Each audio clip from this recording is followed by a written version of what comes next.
আমি আর হাফেজ ইসমাইল ভাই দুইজনে সকালবেলা রওনা হইছি নাঙ্গলকোট বক্সগঞ্জ বাতাবাড়িয়া গ্রামের উদ্দেশ্যে। ইতিমধ্যেই এই গ্রামের নাম সারা দেশে ছড়াই পড়ছে। কারণ হইল বাতাবাড়িয়া গ্রামের আলিফ আহমেদ আজকে থেকে আরো 9-10 মাস আগে এই জায়গা থেকে একটা মসজিদ থেকে পায়ে আইটা হজকরণের উদ্দেশ্যে রওনা হয়েছিল। তখন অনেকেই সমালোচনা করছে, আবার কেউ বাহবাহ দিছে। যাই হোক, সমালোচনা হোক আর বাহবাহ হোক, আলিফ এখন সারা দেশে ভাইরাল।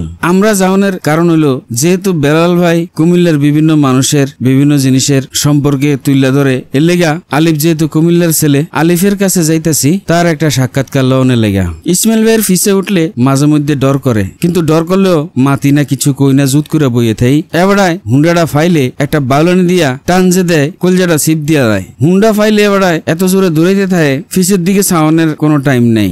যাই হোক, হুন্ডাটা এবারে খুব ভালো চালায়, যার কারণে নিশ্চিন্তে একটু বইয়ে থাই। তারপরেও সাবধানের তো মাইন্ড নাই। আর যদি কপালে খারাপই লেখা থাকে, আরো ভালোভাবে চালাইলো, আরো ভালো ড্রাইভারের লগে গেল, আল্লাহ যেন লেখা রাখছে, এন সমস্যা হইবে।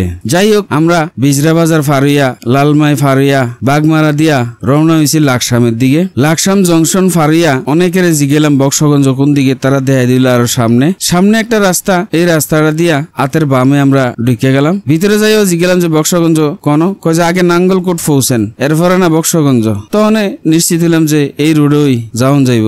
যাইতে যাইতে দুই পাশের দৃশ্যটা এত ভালো লাগলো।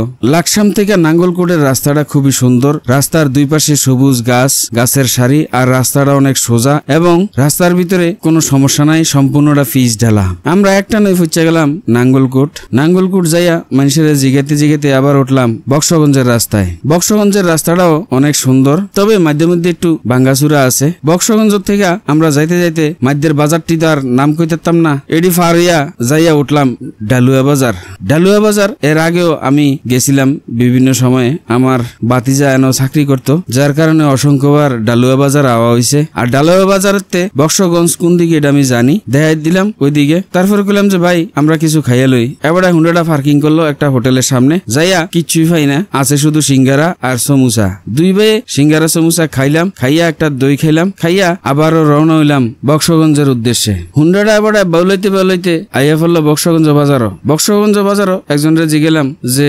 বাতাবাড়িয়া গ্রামটা কোন দিকে, এবারে দেখাই দিল। জিগেলাম যে আলিফের বাড়ি কোন দিকে, আলিফের এবারে চিনে দেখাই দিল এবং কইয়ে দিল একটা পুকুরের লগে একটা বাড়ি আছে। আমরা এবার ছুটলাম বাতাবাড়িয়া আলিফের বাড়ির দিকে। যাইতে যাইতে আলিফের বাড়ি না দেখিয়া আমরা ফারিয়ে গেছি গা। পরে হেনতে ঘুরে আবার আইলাম। একজনে কইলো যে বাসা আপনারা ফালাই আইছেন, যার কারণে ঘুরে আবার আইলাম। আইয়া একজনের জিগেলাম মুরব্বীরে, কইলো যে এইটাই তো আলিফের বাড়ি। নিশ্চিন্তে এবার আসসালামু আলাইকুম মুরব্বী।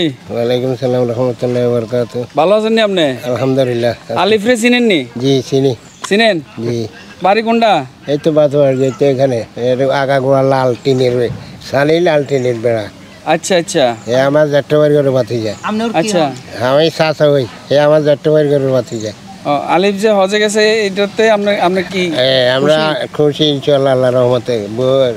সারা পৃথিবীর লোক খুশি। আচ্ছা, খালি আমি খুশি না।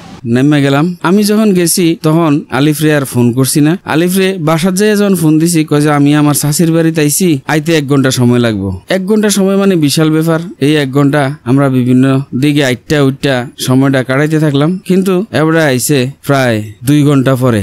যাই হোক, প্রতীক্ষার ফল সুমিষ্ট হয়। এরপরে আমার লগে দেখা হইলো, আমরা কোলাকুলি করলাম। এবারে এই বাড়ি রইল এবারে বাড়ি, আর এই মসজিদটাতে এবারে হজের যাত্রাটা শুরু করছিল। যাই হোক, আজকের ভিডিও এই পর্যন্ত। ভবিষ্যতে আপনারা লগে দেখা হইব অন্য কোনো ভিডিওতে অন্য কোনো বিষয় লইয়া। এই পর্যন্ত আপনারা ভালো থাকেন, সুস্থ থাকেন, সুন্দর থাকেন, আর বেলাল ভাইয়ের লগে থাকেন।